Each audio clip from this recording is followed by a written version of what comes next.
Magandang umaga mga bata. Manatiling nakaupo para sa ating panalangin. Sa Ama, ng Anak, ng Espiritu Santo. Amen. Please bow your heads and let us pray. Angel of God, my guardian dear, to whom God's love commits me here, ever this day be at my side, to light and guard, to rule and guide. Amen. Amen. Sa Ama, ng Anak, ng Espiritu Santo. Amen. Bago magsiyupong lahat, pakipulot ang inyong mga basura sa ilalim ng inyong upuan at pakilagay sa inyong mga bulsa. Tapos na ba? Kung tapos na ay maaari na kayong magsiyupo. Ngayon ay magtatala muna ako ng lumiban sa klase. Aton, Andrade, Buok, mahusay sapagkat walang lumiban sa araw na ito. Bigyan ng palakpak ang inyong mga sarili. Kumusta naman kayo mga bata? Okay, mabuti. Ngayon tayo ay maglalaro. Gusto niyo bang maglaro? Sige. Pamilyar ba kayo sa larong piktula? Hindi. Okay, bago ang lahat, ipapangkat ko muna kayo sa 4. Magbilang ng 1 hanggang 4. Tapos na? Okay, dito ang unang pangkat sa kanan at sa likuran naman niya ang ikalawang pangkat. At dito naman ang ikatlong pangkat sa kaliwa at sa likuran niya ay ang ika-4 na pangkat. Nariyan na ba sa mga kanya-kanyang pangkat? Kung gayon ay makinig ng mabuti. Meron akong ipapaskil o ipapakita ng mga larawan. Gamit ang bell, mag-uunahan kayong pindutin ito at sasagutan kung ano ang isinasaad ng larawan. Nakuha ba? Kung nakuha ay mag-umpisa na tayo. So, unang larawan? Sige, ikalawang pangkat. Ano ang inyong sagot? Ito ba ay si Itay? Tama, ito ay si Itay o isang ama. Meron ng 1 puntos ang unang pangkat. Dito naman tayo sa ikalawang larawan. Ikatlong pangkat, ano ang inyong sagot? Ito nga ba ay isang inay o isang mama? Sige, tingnan natin. Ito ay isang tama. Ito ay isang inay o isang mama. Meron rin puntos ang ikatlong pangkat. Sunod naman ay ano yung sinasaad ng larawan? Sige, ika-4 na pangkat. Tama. Ito ay si Lola o isang matandang babae. Sunod naman na larawan. Sige, ikatlong pangkat. Okay, tama. Ito ay isang kapatid o kabatang kapatid. So, lahat ay may tagi-1 puntos. At kung sino ang makatama sa huling tanong, ay siyang magwawagi. Dumako na tayo sa ikalimang larawan. Ito ay okay, ikalawang pangkat. Anong iyong sagot? Ito nga ba ay isang matandang lalaki o isang lolo? Tama. Ito ay isang matandang lalaki o lolo. Ngayon, sila ay nakakuha ng 2 puntos. Sila ang nagwagi at magkakaroon ng gantimpala. Ngunit mamaya ko na ito ibibigay pagkatapos ng ating talakayan. Maaari na kayo magsibalik sa inyong mga upuan. Ano-ano nga ulit ang inyong mga nabuo? Okay, si inay, si itay, si lolo, si lola, at kapatid. Magbigay kayo ng mga kanilang mga ginagawa sa bahay. Isa-isa lang. Sige, aton. Tama, naglalaba. So, si inay ay naglalaba. Maaari din ang iyong kapatid o ang iyong ama. Sige, Paula, ano naman sa iyo? Ang iyong lolo ay nag-aalaga ng iyong kapatid. Nag-aalaga. Meron pa ba? Sige, Ansiano, ano? Naglalaro. So, naglalaro ang iyong kapatid. Okay, maraming salamat. Ngayon, bago tayo dumako sa ating panibagong paksa, narito ang layunin natin sa araw na ito. Una, natutukoy ang mga aspekto ng pandiwa sa pamamagitan ng pen at paper na pagsusulit. Ikalawa, nakabubuo ng pangungusap gamit ang iba't ibang aspekto ng pandiwa sa pamamagitan ng ruleta. Sa pakikipagpartisipasyon sa bawat pangkatang gawain at talakayan. At ang ikahuli, napapahalagahan ang aspekto ng pandiwa sa pamamagitan na epektibong pakikipagkomunikasyon. Bago tayo dumako sa ating panibagong paksa, meron pa akong inihandang isang gawain. Handa na ba kayo? Okay, makinig. Ang gagawin niyo lamang ay aayusin ang salita at litrato at para makabuo kayo ng panibagong salita. Halimbawa, nag plus ang larawan ng isang matanda o lolo plus salitang to. Pag pinagsama mo itong tatlo, ito ay nagluluto. Naintindihan ba?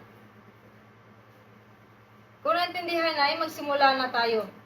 Tawag lang ako ng mga piling mag-aaral na sasagot sa bawat bilang. Unang katanungan, ano ay sinasaad ng larawan, Mr. Aton? Tama, ito ay naghuhugas. Dito naman tayo sa ikalawa. Miss Ansiano? Okay, tama, ito ay naligo. Sa ikatlo, Miss Pipito, ano sa tingin mo ang mabubuo mong salita kapag pinaghalo mo ang mga salitang ito at larawan? Tama, tumatawa. Dito naman tayo sa ikaapat. Miss Nogas, sige, ano ang sinasaad nitong mga salita at litrato? Tama, uupo. At sa ikahuling bilang, Mr. Andrade, ano sa tingin mo ang sagot?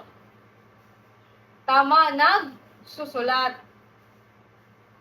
Okay, mahusay, bigyan sila ng magaling clap. Isa, dalawa, tatlo. Isa, dalawa, tatlo. Ang galing! Ano-ano nga ulit ang mga salitang inyong nabuo? Isa-isa lang. Sige, Mr. Aton. Okay, naghugas, Miss Pipito. Naligo, Miss Hapal. Tumatawa. Sunod, Miss Ansiano.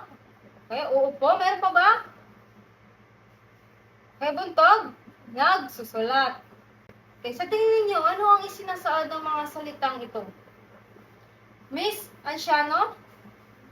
Tama, ito ay nagsasaad ng mga kilos. So, base sa inyo mga ginawa aktibidad, meron ba itong kinalaman sa ating tatalakayin sa araw na ito? Ano sa tingin mo, Miss Paula, ang ating tatalakayin sa araw na ito? Ito ay tungkol sa salitang kilos.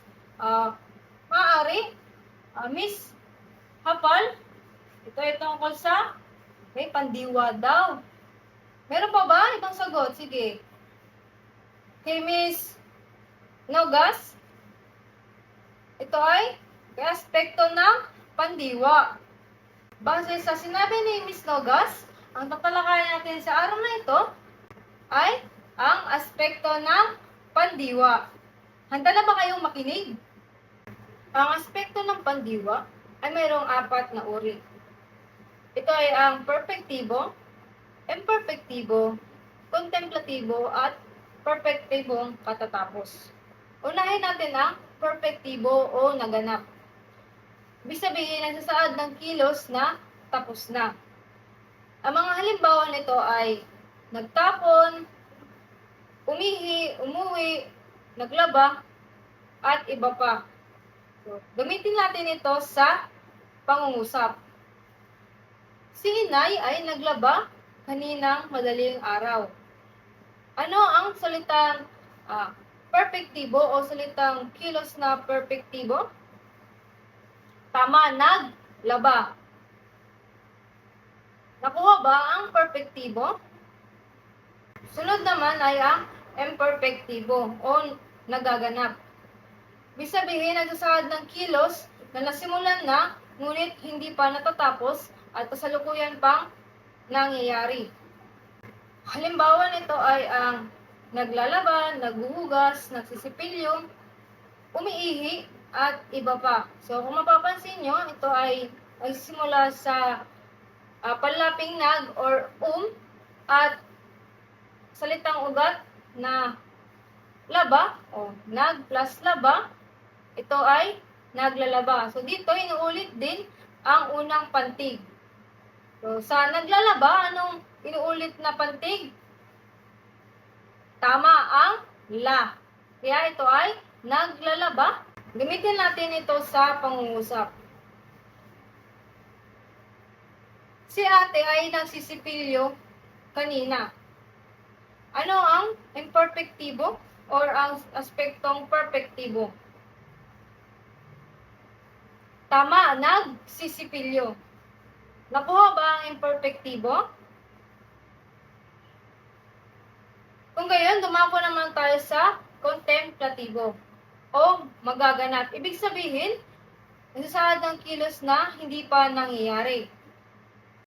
Halimbawa nito ay maglalaba, maghuhugas, aawit, aalis. Dito ay ginamitan ng panlaping mag plus ang salitang ugat na laba. So, ito ay maglalaba. Dito, inuulit din ang unang pantig. So, gamitin naman natin ito sa pangungusap. Si ate ay maglalaba ng aming damit. Alin doon ang aspektong pandiwa ng contemplatibo? Tama, maglalaba. Naintindihan nyo ba ang contemplatibo? Kung gayon, ay dumako na tayo sa ikahuling aspekto ng pandiwa. Ito ay ang perpektibo. Kapag sinabi nating perpektibong katatapos, ito ay nagsisiod ng kilos na katatapos o kayari lamang bago pa mangyari ang pananalita. Halimbawa nito ay ang kahuhuli, kalalaro, kaiinom, kalalaba, at iba pa. Mapapansin niyo, ito ay nag-uumpisa sa ka, tama. At ito ay inuulit ang unang pantig. Halimbawa, kalalaba, tama, ito ay nag-uumpisa sa ka at inuulit ang kanyang pantig na la. Gamitin naman natin ito sa pangungusap. Si Pedro ay kaalis lang ng aming bahay. Alin doon ang perpektibong katatapos? Tama, kaaalis. Naintindihan nyo ba ang apat na aspekto ng pandiwa? Ano nga ulit yun? Aton?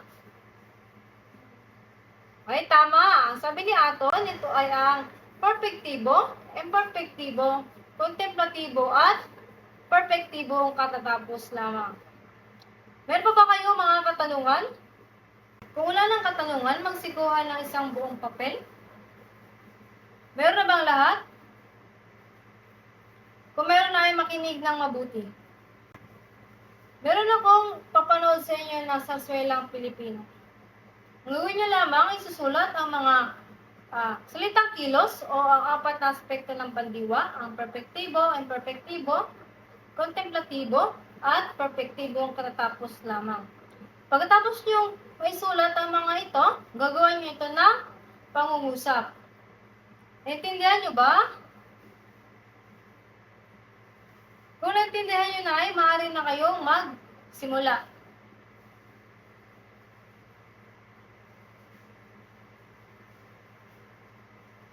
Tapos na ba? Hindi pa? Isang minuto na lang? Sino tapos na? Okay, tapos na kayong lahat? Kung gayon ay, pakipasa sa harapan ang inyong mga papel. Ngayon naman ay meron pa ako inihandang isang aktibidad. Gamit ang ruletang ito na merong mga salitang kilos, gagawa kayo ng pangungusap kung saan ito nahinto o saan natapat ang araw nito. Kung handa na kayo ay magsimula na tayo. Una, ito ay natapat sa kasasali.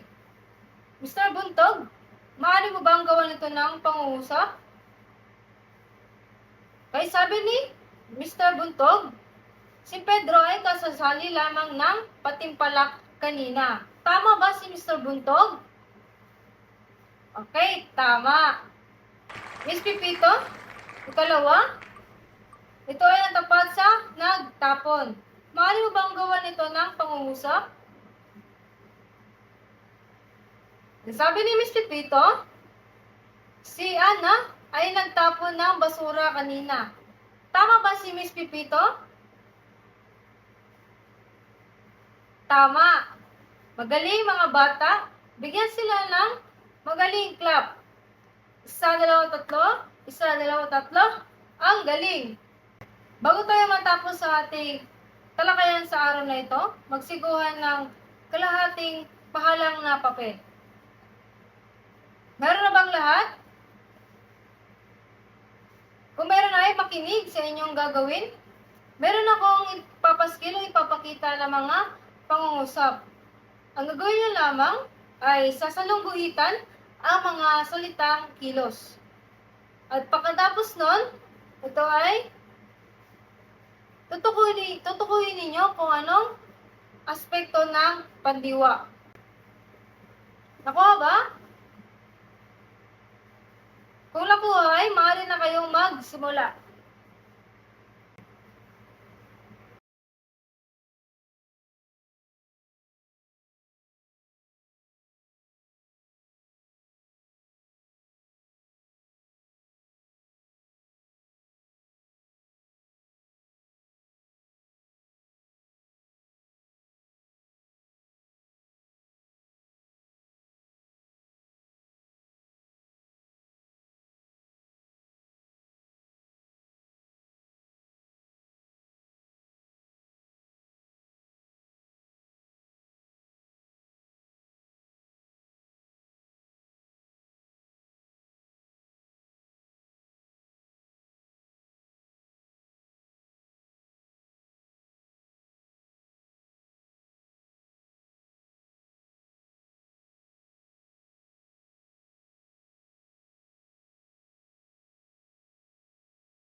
Tapos na bang lahat? Kung tapos na ay pakipasa sa harapan ng iyong mga papel. Okay, maraming salamat. Magsiupo ng maayos. Bago tayo tuluyang matapos sa ating talakayan sa araw na ito, pakikuha ang iyong mga kwaderno. Meron na? Ngayon ay isulat ninyo ang iyong takdang aralin at ipasa ito kinabukasan. Tapos na? Kung tapos na ay diyan nagtatapos ang ating talakayan sa araw na ito. Paalam mga bata!